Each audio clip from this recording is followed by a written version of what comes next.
Hello students. Last class में अपनी बात चल रही थी एमिनो एसिड्स के बारे में। एमिनो एसिड्स क्या होते हैं, एमिनो एसिड्स की स्ट्रक्चर क्या होती है, उस सब के बारे में, उसके नेचर के बारे में बातें चल रही थी। तो इन सब चीज़ों के बारे में हमने बात की। तो एमिनो एसिड्स को कंप्लीट किया, जो कि इम्पोर्टेंट चीज़ें थी। अब एमिनो एसिड्स के बाद में अपन पढ़ेंगे पेप्टाइड, कि पेप्टाइड क्या होता है, और पेप्टाइड बॉन्ड के बारे में पढ़ेंगे कि पेप्टाइड बॉन्ड क्या होता है। तो इससे पहले मैं आपको एक बार बार नाम ले रहा था पीआई के बारे में, कि एक्चुअल में ये जो पीआई है वो क्या होती है, पीआई अपन किसको कहते हैं, उसके बारे में मैं कुछ आपको बता रहा था। तो देखिए, पीआई किसे कहते हैं, iso electric point. Iso electric point, iso electric point को अपन कहते हैं पीआई। अब देखिए, आइसो इलेक्ट्रिक पॉइंट का क्या मतलब हो गया, कि किसी मॉलिक्यूल की वह पीएच जहां पर उसका ओवरऑल चार्ज 0 हो जाता है, उस मॉलिक्यूल की वह पीएच क्या कहलाती है, पीआई कहलाती है। फिर से मेरी डेफिनेशन सुनना, कि किसी मॉलिक्यूल की वह पीएच जिस पर उसका ओवरऑल चार्ज 0 हो जाए, उस मॉलिक्यूल की वह क्या कहलाती है, पीआई कहलाती है, या उस मॉलिक्यूल का आइसो इलेक्ट्रिक पॉइंट कहलाता है। तो देखिए, pH where where overall charge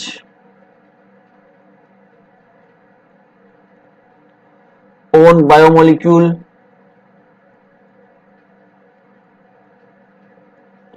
is zero।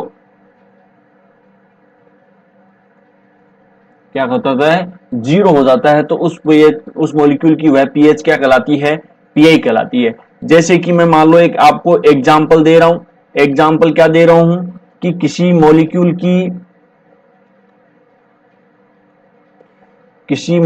की पीएच 6 पर उसका ओवरऑल चार्ज क्या हो रहा है, 0 हो रहा है। यानी कि कोई मॉलिक्यूल है, उसकी पीएच 6 पर उसका चार्ज ओवरऑल क्या हो रहा है, 0 हो रहा है। तो उसका मतलब उसका पीआई भी क्या है, 6 है। या फिर मैं आपको एक दूसरा एग्जांपल दूं, कि किसी मॉलिक्यूल की एक पीएच है, उस पीएच 9 पे मान लो, 9 पे उसका जो ओवरऑल चार्ज है वो 0 हो रहा है। 9 पर उसका ओवरऑल चार्ज क्या हो रहा है, 0 हो रहा है। तो उसका मतलब क्या हो गया, कि पीएच 9 उसकी क्या है, पीआई की वैल्यू है। पीएच 9 उसकी क्या है, पीआई की वैल्यू है। तो होपफुली आप इस कॉन्सेप्ट को समझ गए होंगे। आइसो इलेक्ट्रिक पॉइंट क्या हो रहा है, कि किसी मॉलिक्यूल की वह पीएच जिस पर उसका ओवरऑल चार्ज 0 हो जाए, उस मॉलिक्यूल की क्या कहलाती है, पीआई कहलाती है, आइसो इलेक्ट्रिक पॉइंट कहलाता है। वह क्या कहलाता है, पीआई या आइसो इलेक्ट्रिक पॉइंट कहलाता है। जैसे कि मैंने आपको एग्जांपल दिया, कि अगर पीएच 6 पर किसी बायोमोलिक्यूल का ओवरऑल चार्ज 0 हो रहा है, तो उसका मतलब पीएच 6 क्या है, उसकी पीआई है। या फिर अगर पीएच 9 पर किसी बायोमोलिक्यूल का ओवरऑल चार्ज 0 हो रहा है, तो उसका मतलब पीएच 9 क्या है, उसकी पीआई है। इसका मतलब उसकी पीआई भी क्या होगी, 9। तो अगर मैं आपको एक एग्जांपल दूं, कि किसी मॉलिक्यूल की पीआई पीआई 11 है, तो बताओ उसकी ओवरऑल चार्ज 0 किस कंडीशन पर होगा। तो अगर उसकी पीआई 11 है, पीए उसकी क्या है, 11 है, और हमने इसकी डेफिनेशन दी कि उसका ओवरऑल चार्ज 0 हो जाता है, वह क्या कहलाता है, उसकी पीआई। यानी कि पीएच 11 पर उसका ओवरऑल चार्ज क्या हो जाएगा, 0 हो जाएगा। पीएच 11 पर उसका ओवरऑल चार्ज 0 हो जाएगा। तो इतना सा कॉन्सेप्ट देते ही आपको सारा चीजें समझ जाना है, कि पीएच 6 पर उसका ओवरऑल चार्ज क्या होगा, 0 हो जाएगा। अब देखिए, पीएच 11 पर उसका चार्ज क्या हो रहा है, 0 हो रहा है। अब आप पीएच लो करोगे, आप पीएच 10 की तरफ लाए हो, पीएच को क्या लाए हो आप, 10 की तरफ पीएच को लेके आए हो। अब 10 पीएच लेके आए हो, तो इसका मतलब क्या हो गया, कि पीएच आपने लो कर दी, और इस 10 पीएच पर उसका ऊपर चार्ज कैसा आ जाएगा, पॉजिटिव। वैसे तो 7 से ऊपर बेसिक एमिनो एसिड्स पे मैंने जैसे बताया कि नेगेटिव चार्ज आना चाहिए था, लेकिन इसकी पीआई की वैल्यू 11 थी, और पीआई की 11 0 थी, और इससे आपने पीएच लो कर दी, पीएच लो कर दी, तो इसके ऊपर चार्ज क्या आ जाएगा, पॉजिटिव चार्ज आ जाएगा। जैसे कि मैं आपको और एग्जांपल दूं, आप इस कॉन्सेप्ट को जानते हैं, पीएच क्या कहलाती है, हाइड्रोजन आयन का ऋणात्मक लॉग क्या कहलाता है, पीएच कहलाता है। जैसे कि मान लो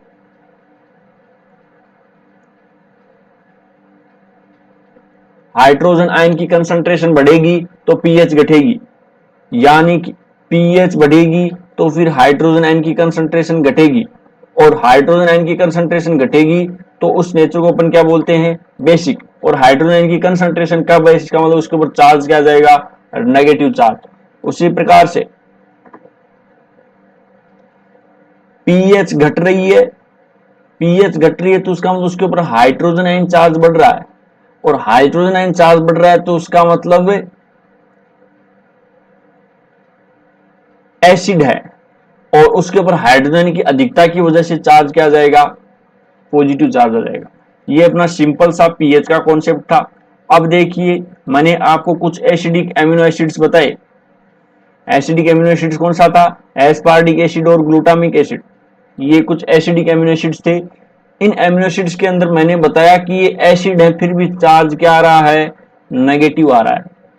ये एमिनो एसिड्स क्या है, एसिडिक हैं, और एसिडिक है तो फिर भी उनके ऊपर चार्ज क्या आ रहा है, नेगेटिव चार्ज आ रहा है। इसी प्रकार मैंने आपको एग्जांपल दिया लाइसिन एंड आर्जिनिन का, लाइसिन आर्जिनिन का एग्जांपल दिया जो बेसिक एमिनो एसिड्स थे। यहां पर आप देख रहे हो कि बेसिक कंडीशन के अंदर क्या सच आ जाता है, नेगेटिव, लेकिन मैंने आर्जिनिन और लाइसिन के अंदर मैंने आपको क्या बताया कि चार्ज आ जाता है पॉजिटिव। तो ये किसकी वजह से था, ये पीआई की वजह से था। अब पीआई की वजह से क्यों था वो आप ध्यान से सुनिए। नॉर्मली बायोलॉजिकल सिस्टम में आप किस पीएच को काम में लेते हो, पीएच 7 को आप काम में लेते हो। नॉर्मल बायोलॉजिकल सिस्टम में किस पीएच को काम में लेते हो, पीएच 7 को। अब जो एसिडिक मॉलिक्यूल हैं, एसिडिक मॉलिक्यूल हैं, उनकी पीएच जो होती है वो लो होती है, पीएच क्या होती है, लो होती है। तो उसका मतलब पीएच लो होती है तो उसकी पीआई भी क्या होगी, लो होगी, यानी कि लो पीएच पर भी हो सकता है कि उसके ऊपर चार्ज है वो 0 आ जाए। तो अब हमने बात की कि बायोलॉजिकल सिस्टम के अंदर अपन पीएच 0 किसको मान के चलते हैं, 7 को। तो बायोलॉजिकल सिस्टम में हमारी पीआई भी क्या हो गई, 7 हो गई। बायोलॉजिकल सिस्टम में हमारी पीआई भी क्या हो गई, 7 हो गई। अब अपन बात कर रहे हैं मान लो एसिडिक एमिनो एसिड्स की, एसिडिक एमिनो एसिड्स की। अब एसिडिक एमिनो एसिड्स के अंदर क्या होती है, लो पीएच के ऊपर हो सकता है कि चार्ज नेगेटिव आ रहा है। तो एसिडिक एमिनो एसिड्स के मान लो पीएच 4 के ऊपर तो इसके ऊपर चार्ज था पॉजिटिव, लेकिन मैंने आपको बताया कि हो सकता है कि पीएच 5 पर उसके ऊपर चार्ज क्या आ जाए, 0 आ जाए। पीएच 4 पर तो चार्ज कैसा था, पीएच 4 पर चार्ज था पॉजिटिव, और आपने पीएच बढ़ाई यानी हाइड्रोजन आयन की कंसंट्रेशन कम की, यानी कि आपने पॉजिटिव चार्ज को कम किया, तो पीएच 5 पर हो सकता है कि उसके ऊपर चार्ज क्या आ जाए, 0 आ जाए। अब पीएच 5 पर इसका चार्ज 0 आ जाएगा तो इसका मतलब उसकी क्या कहलाएगी, यह है पीआई कहलाएगी, उसकी ये क्या कहलाएगी, पीआई। बायोलॉजिकल सिस्टम के अंदर पीआई क्या है, 7 है। बायोलॉजिकल सिस्टम के अंदर पीआई क्या है, 7 है। तो इसका मतलब उसकी पीएच 5 पर चार्ज क्या आ रहा है, 0 आ रहा है, और पीएच 5 पर चार्ज क्या आ रहा है, 0 आ रहा है। तो आप क्या करोगे, 7 की तरफ लेके जाओगे, यानी कि पीएच बढ़ा रहे हो, और पीएच बढ़ा के आपने क्या कर दी, उसकी 6 कर दी मान लो। अब 6 कर दी तो इसका मतलब पीएच को आपने क्या किया है, बढ़ाया है। पीएच को बढ़ाया है तो फिर पीएच को बढ़ाने से चार्ज क्या आ जाएगा उसके ऊपर, नेगेटिव चार्ज, उसके ऊपर क्या आ जाएगा, नेगेटिव चार्ज आ जाएगा। इसकी वजह से चार्ज आता है यहां पर नेगेटिव, यानी पीएच 5 पर तो एसिडिक एमिनो एसिड्स पे क्या था, 0 चार्ज था, और आपने पीएच को बढ़ा दी, यानी कि आपको बायोलॉजिकल सिस्टम वाली पीआई की तरफ लेके जाना है, और बायोलॉजिकल सिस्टम वाली पीआई की तरफ लेके जाना है तो उसके ऊपर चार्ज क्या आ जाएगा, नेगेटिव। क्योंकि पीएच को बढ़ा रहे हो उसका मतलब हाइड्रोजन आयन की कंसंट्रेशन कम कर रहे हो, और हाइड्रोजन आयन की कंसंट्रेशन कम कर रहे हो यानी कि आप पॉजिटिव चार्ज को कम कर रहे हो, और पॉजिटिव चार्ज कम होगा तो फिर क्या आएगा, उसके ऊपर चार्ज आएगा नेगेटिव। इसकी वजह से एसिडिक ग्रुप वालों के ऊपर चार्ज क्या आता है, नेगेटिव चार्ज आता है। अब बात करते हैं कि बेसिक के ऊपर पॉजिटिव चार्ज कहां से आया। देखिए कोई बेसिक एमिनो एसिड्स हैं, अब बेसिक है तो इसका मतलब उसके ऊपर पीएच मान लो 11 के ऊपर चार्ज क्या है, नेगेटिव चार्ज है। पीएच 11 के ऊपर उसके ऊपर चार्ज नेगेटिव है, कि हमने बताया कि बेसिक ग्रुप्स के ऊपर चार्ज कैसा आता है, नेगेटिव आता है। पीएच 11 के ऊपर चार्ज नेगेटिव है, तो मान लो हमने उसकी पीएच कम की, यानी कि हाइड्रोजन आयन को कंसंट्रेशन को बढ़ाया, और हाइड्रोजन आयन को बढ़ाया तो ये नेगेटिव चार्ज न्यूट्रल हो जाएगा, और नेगेटिव चार्ज न्यूट्रल हो जाएगा तो हो सकता है कि बेसिक ग्रुप्स होते हुए भी पीएच 10 पर उसके ऊपर चार्ज क्या आ रहा है, 0 आ रहा है। अब पीएच 10 के ऊपर चार्ज क्या आ रहा है, 0 आ रहा है, और अपनी बायोलॉजिकल सिस्टम वाली पीआई क्या है, बायोलॉजिकल सिस्टम वाली पीआई 7 है, तो अपने को इस पीएच 7 की तरफ जाना है। तो पीएच 10 से हमने क्या किया, 7 किया, पहले पीएच 10 थी और अब पीएच हम किसकी तरफ जाएंगे, 7 की तरफ जाएंगे, यानी कि पीएच को क्या करेंगे, लो करेंगे। इसके कंपैरिजन पीएच को क्या करेंगे, लो करेंगे, और पीएच को लो करते ही हाइड्रोजन क्या करेंगे, बढ़ाएंगे, और हाइड्रोजन बढ़ाते ही मान लो पीएच 8 था, 10 था, और हम किसकी तरफ लेके आ रहे हैं, पीएच 8 की तरफ लेके आ रहे हैं, और पीएच 10 से 8 की तरफ है, इसका मतलब हमने पीएच कम की है, और पीएच कम की है तो इसका मतलब पॉजिटिव चार्ज बढ़ा है, जिसकी वजह से इन बेसिक एमिनो एसिड्स पे चार्ज क्या आ जाएगा, पॉजिटिव चार्ज आ जाएगा, जिनकी वजह से इन एमिनो एसिड्स पे पॉजिटिव चार्ज आ जाएगा बेसिक होते हुए भी। यानी पीएच 8 वैसे तो क्या है, बेसिक है, लेकिन पीआई की वजह से उसके ऊपर चार्ज क्या आ गया है, पॉजिटिव चार्ज आ गया है। ध्यान रखना, पीआई से हो या कुछ भी हो, आपको 7 की तरफ आना है, तो पीएच बढ़ाओगे तो चार्ज क्या आएगा, पीएच बढ़ाओगे तो चार्ज आएगा नेगेटिव, और पीएच लो करोगे तो चार्ज आएगा पॉजिटिव। अब पीआई और पीएच को दोनों को आपस में कंपैरिजन करना है कि पीआई को एक जगह पे रखो, पीआई को रखो 7 की तरफ, फिर ये देखो कि किस पीएच के ऊपर उसके ऊपर चार्ज 0 आ रहा है। चार्ज 0 आने के बाद में आपको पीएच को 7 के करीब लेके जाना है, यानी कि 7 से कम है तो पीएच को बढ़ाना है, और 7 से ज्यादा है तो पीएच को कम करना है। और देख लोगे कि 7 से ज्यादा है तो पीएच को कम करेंगे, और पीएच को कम करेंगे तो उसके ऊपर चार्ज आएगा पॉजिटिव, बेसिक होते हुए भी उसके ऊपर चार्ज कैसा आ जाएगा, पॉजिटिव चार्ज आ जाएगा। तो ये कॉन्सेप्ट था अपना पीआई का कॉन्सेप्ट, इंपॉर्टेंट कॉन्सेप्ट है, वीडियो को बार बार देखना, बहुत ही इंपॉर्टेंट कॉन्सेप्ट है, समझ में आपके आना चाहिए। होपफुली इसको आप समझ पाए होंगे। देन इसके बाद में अपन पढ़ते हैं पेप्टाइड। देन अब अपन बात करेंगे पेप्टाइड के बारे में कि पेप्टाइड क्या होता है।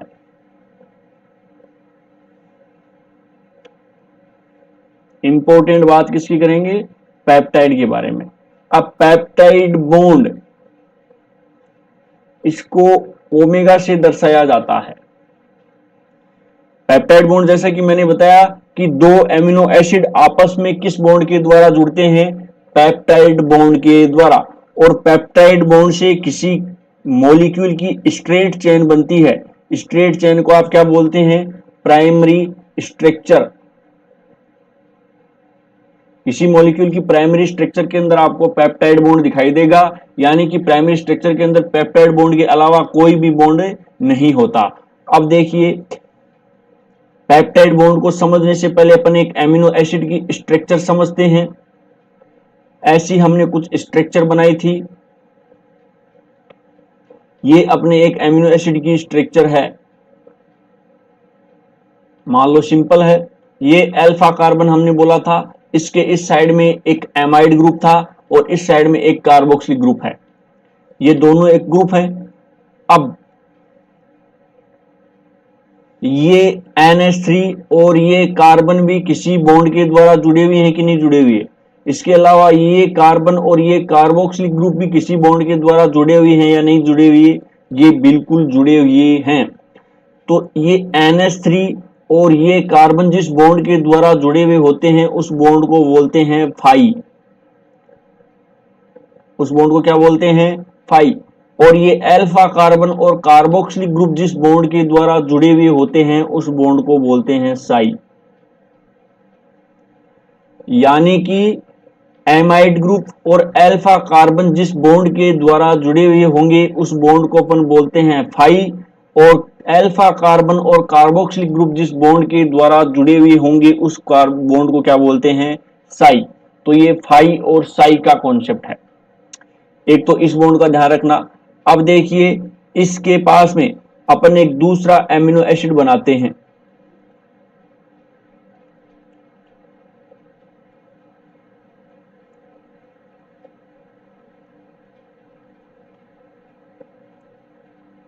अगर आपने पढ़ा हो तो इसकी स्ट्रक्चर, इसका नाम बता देना। तो ये एक अमीनो एसिड है और ये एक अमीनो एसिड है। अब इन दो अमीनो एसिड को आपस में जोड़ेंगे। किस बॉन्ड से जोड़ेंगे? पेप्टाइड बॉन्ड के द्वारा। अब पेप्टाइड बॉन्ड के द्वारा ये कैसे जुड़ेंगे? कोई भी कोवेलेंट बॉन्ड बनता है तो वहां से क्या रिलीज होता है? वाटर का मॉलिक्यूल। इतना हो गया। अब वाटर मॉलिक्यूल रिलीज होगा, इसका मतलब H2O रिलीज होगा। तो यहां से दो हाइड्रोजन रिलीज हो जाएंगे, यहां पर ओनली NH बचेगा और यहां पर ओनली CO बचेगा।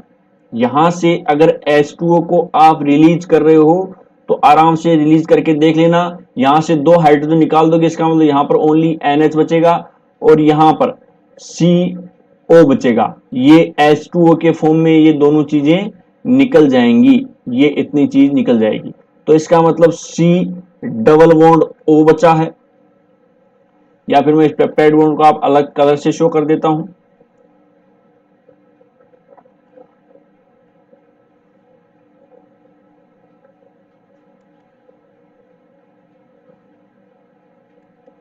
यहां पर क्या बचा है?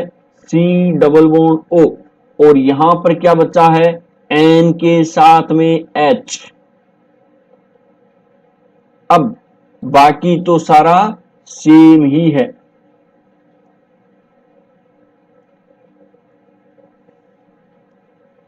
ये अल्फा कार्बन है, यहां से ये हाइड्रोजन आयन जुड़ा हुआ है, यहां इसकी R चेन है,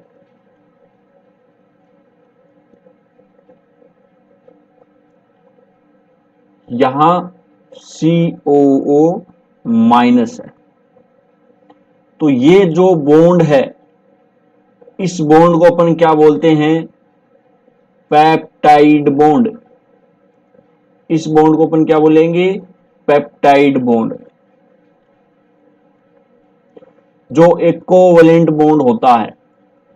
जितने भी मॉलिक्यूल्स की प्राइमरी स्ट्रक्चर होती है उन प्राइमरी स्ट्रक्चर को बनाने में कोवेलेंट बॉन्ड हेल्पफुल होता है, क्योंकि प्राइमरी स्ट्रक्चर को आप परमानेंट रखते हो और किसी स्ट्रक्चर को अगर आप परमानेंट रखनी है तो उसका जो बॉन्ड है वो कोवेलेंट रखना पड़ेगा।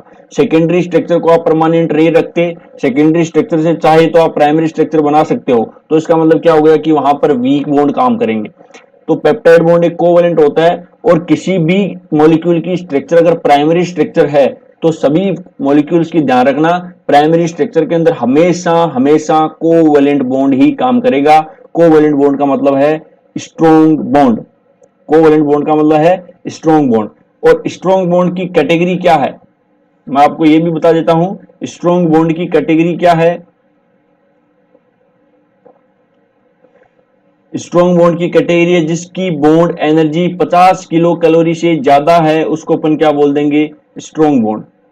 जिसकी बॉन्ड एनर्जी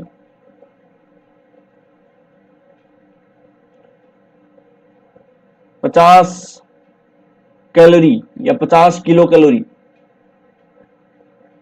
50 कैलोरी से ज्यादा है, उस बॉन्ड को अपन क्या बोल देंगे? Covalent bond.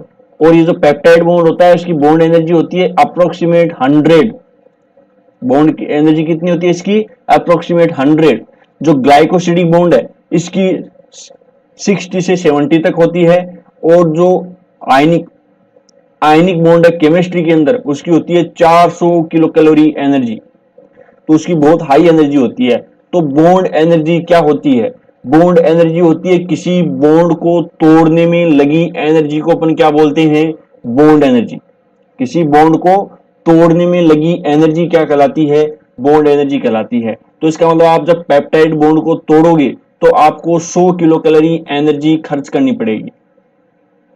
आपको एनर्जी कितनी खर्च करनी पड़ेगी? 100 किलो कैलोरी एनर्जी खर्च करनी पड़ेगी अगर आप पेप्टाइड बॉन्ड को तोड़ते हो तो ये क्या है? क्राइटेरिया है कि इससे ऊपर अगर एनर्जी है तो उसको क्या बोलेंगे? Covalent bond. और अगर 10 किलो कैलोरी से नीचे बॉन्ड एनर्जी है, यानी किसी बॉन्ड को तोड़ने में आपको 10 किलो कैलोरी तक एनर्जी ही नहीं लगती, कम एनर्जी लगती है, तो इसका मतलब वो कोवैलेंट बॉन्ड है, सॉरी वीक बॉन्ड है। कोवैलेंट बॉन्ड वो नहीं हो सकता।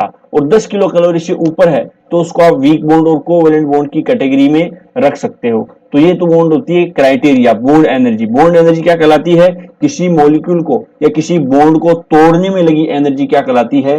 बॉन्ड एनर्जी कहलाती है। अब देखिए पेप्टाइड बॉन्ड है, पेप्टाइड बॉन्ड मोस्ट ऑफ होता है ट्रांस बॉन्ड होता है।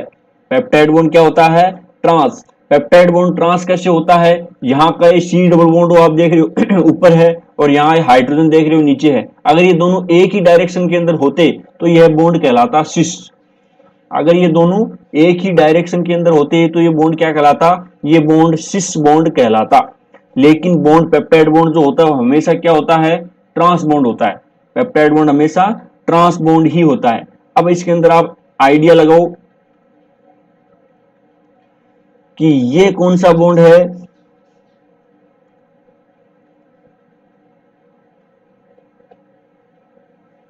मैंने आपको बॉन्ड बताए थे, एमाइड और कार्बन के मध्य बने बॉन्ड को क्या बोलते हैं? फाई बॉन्ड बोलते हैं।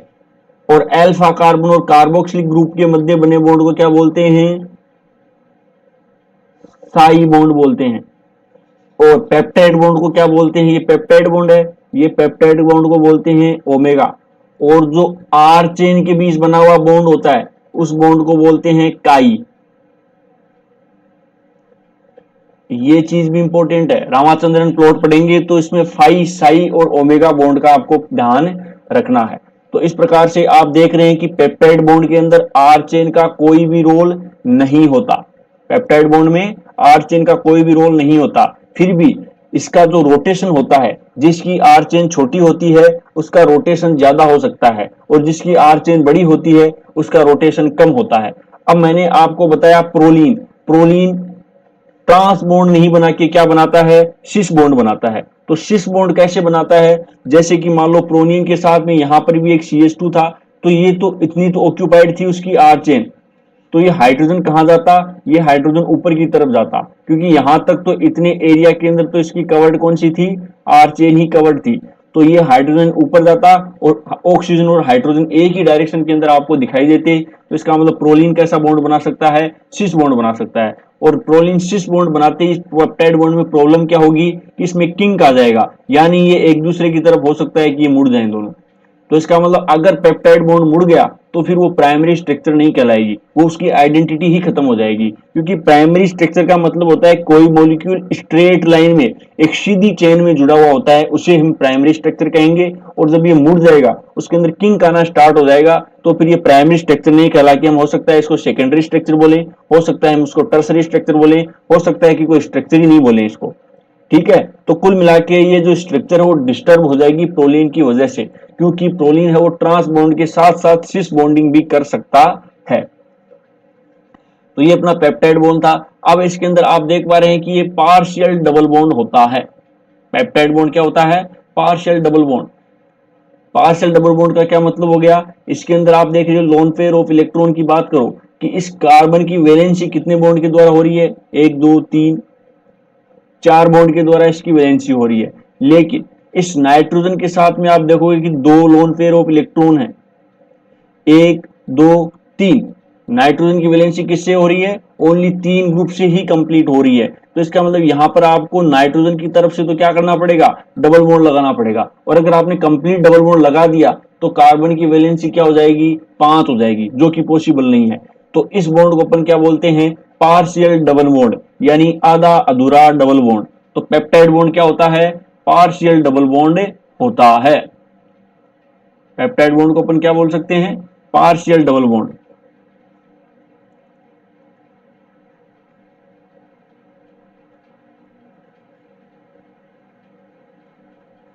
ये होता है partial double bond. Partial double bond का मतलब आप समझ गए होंगे। उसके बाद में और क्या बातें हैं इस पेप्टाइड बॉन्ड के बारे में, वो भी देखिए कि ये ट्रांस ओरिएंटेशन था, ये मैंने बताया, और it is the polar bond.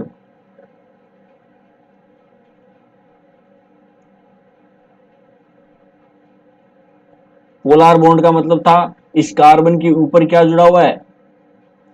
यहां ये ऑक्सीजन जुड़ा हुआ है, यहां ये हाइड्रोजन जुड़ा हुआ है, जो कि एक पोलैरिटी लिए हुए हैं। इसके ऊपर अगर नेगेटिव चार्ज आ गया तो इसके ऊपर पॉजिटिव चार्ज आ जाएगा, जो एक दूसरे को न्यूट्रल कर देंगे। लेकिन पोलार का मतलब ये नहीं होता है कि चार्ज होना ही चाहिए। पोलार का मतलब होता है कि एक ग्रुप नेगेटिव होना चाहिए और एक ग्रुप पॉजिटिव होना चाहिए, यानी इलेक्ट्रॉन देने की कैपेसिटी होनी चाहिए, इलेक्ट्रॉन लेने की दोनों ही कैपेसिटी है। तो उस मॉलिक्यूल को अपन क्या बोल देंगे कि वो मॉलिक्यूल पोलार मॉलिक्यूल होता है। देन पार्शियल डबल बॉन्ड हो गया। Due to partial double bond होने की वजह से इसके अंदर रोटेशन अलाउ नहीं होता। रोटेशन अलाउ नहीं होता। रोटेशन उसी मॉलिक्यूल का होता है जिसके अंदर सिंगल बॉन्ड होता है। जैसे कि हमने बताया आर चेन रोटेट करती है, तो इसके अंदर आप यहां पर आर चेन में देख रहे हो ये सिंगल बॉन्ड है, यहां पे इस आर चेन में आप देख रहे हो सिंगल बॉन्ड है। यानी कि किसी बायोकेमिकल के अंदर, किसी बायोमोलिक्यूल के अंदर सिर्फ बॉन्ड रोटेशन वही कर पाता है जो सिंगल बॉन्ड होता है। अगर डबल बॉन्ड या ट्रिपल बॉन्ड हो गया तो फिर वो किसी भी कंडीशन में रोटेट नहीं कर पाएगा। रोटेट करते ही उसकी स्ट्रक्चर और शेप के अंदर खराब आ जाएगी, स्ट्रक्चर और शेप बिगड़ जाएगी। तो इसका मतलब ओमेगा का जो रोटेशन होता है वो फिक्स होता है 180 डिग्री। ये आपको एक स्ट्रेट चेन में दिखेगा, स्ट्रेट चेन में दिखेगा तो इसका 180 डिग्री, और ये 180 डिग्री किसके लिए है?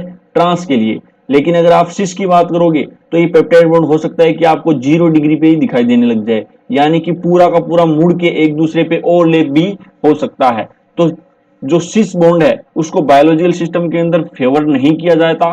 सिस बॉन्ड को बायोलॉजिकल सिस्टम में कभी भी फेवर नहीं किया जाता। बायोलॉजिकल सिस्टम में कौन से बॉन्ड को फेवर किया जाता है? ट्रांस ओरिएंटेशन ऑफ बॉन्ड को। तो ये बात हो गई हमारी कि पेप्टाइड बॉन्ड की स्ट्रक्चर के बारे में और एक पेप्टाइड बॉन्ड किस प्रकार से जुड़ सकता है। तो अब देखिए जो सबसे सिंपलेस्ट पेप्टाइड कौन सा हो सकता है? पेप्टाइड का क्या मतलब हो गया कि एमिनो एसिड से जुड़ी हुई स्ट्रक्चर्स को आप क्या बोल सकते हो? एमिनो एसिड से जुड़ी हुई स्ट्रक्चर्स को आप पेप्टाइड बोल सकते हो, उसमें कोई दिक्कत वाली बात नहीं है। एमिनो एसिड से जुड़ी हुई स्ट्रक्चर्स को आप बोल सकते हैं पेप्टाइड। अब देखिए पेप्टाइड का भी आइसो इलेक्ट्रिक पॉइंट होता है। Iso electric point. अब पेप्टाइड का आइसो इलेक्ट्रिक पॉइंट क्या होता है?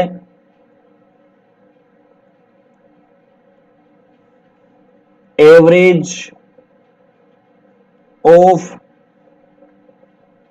All pKa values. pK होता है डिसोसिएशन कांस्टेंट। pKa क्या होता है? डिसोसिएशन कांस्टेंट को अपन क्या बोलते हैं?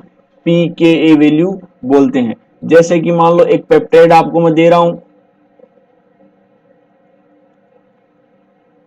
ये अपना एक पेप्टाइड है, यहां पर एलानिन जुड़ा हुआ है, यहां पर एस्पार्टिक एसिड जुड़ा हुआ है, यहां मिथ्योनिन जुड़ा हुआ है, यहां पर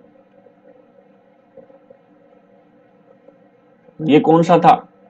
ये था ग्लूटामिक एसिड। यहां के यानी लाइसिन जुड़ा हुआ है, यहां सिस्टीन जुड़ा हुआ है, यहां वेलिन जुड़ा हुआ है, यहां ल्यूसीन जुड़ा हुआ है, यहां आर्जिनिन जुड़ा हुआ है, और यहां एस्पार्जिन जुड़ा हुआ है, और लास्ट में आपको क्या दिखाई देगा? COO minus. तो अब मुझे बताइए कि उनकी pKa वैल्यू क्या क्या होती है। तो आपको क्वेश्चंस के अंदर दिया हुआ होता है, क्वेश्चंस के अंदर क्या दिया हुआ होता है कि मान लो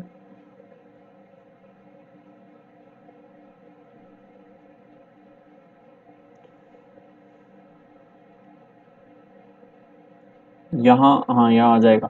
अल्फा NH2 की पीके वैल्यू क्या है, इसकी आपको दी हुई है 11.5। इसी प्रकार से अल्फा COOH की पीके वैल्यू क्या है, इसकी पीके वैल्यू आपको दी हुई है 2.5। इसके अलावा आर एस्पार्टिक एसिड ASP, इसकी वैल्यू पीके आपको मान लो दी हुई है 3। इसके अलावा एस ग्लूटामिक एसिड की पीके दी हुई है 5। इसके अलावा लाइसिन लाइसिन की आपको पीके वैल्यू दी है 9। इसके अलावा, हाँ इसके अलावा आर्जिनिन या सिस्टीन की आपको पीके वैल्यू दी हुई है 8। एंड ये कौन सा बच गया, आर्जिनिन। आर्जिनिन की पीके वैल्यू दी गई है 11। तो ये इतनी आपको पीके वैल्यू दी हुई है।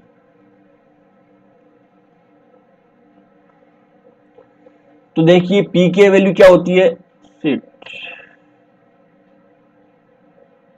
हाँ पीके वैल्यू क्या होती है, डिसोसिएशन कांस्टेंट। डिसोसिएशन कांस्टेंट का मतलब ये हो गया कि किसी मॉलिक्यूल की आप पीएच चेंज कर रहे हो तो वो डीप्रोटोनेशन हो रहा है, प्रोटोनेशन हो रहा है।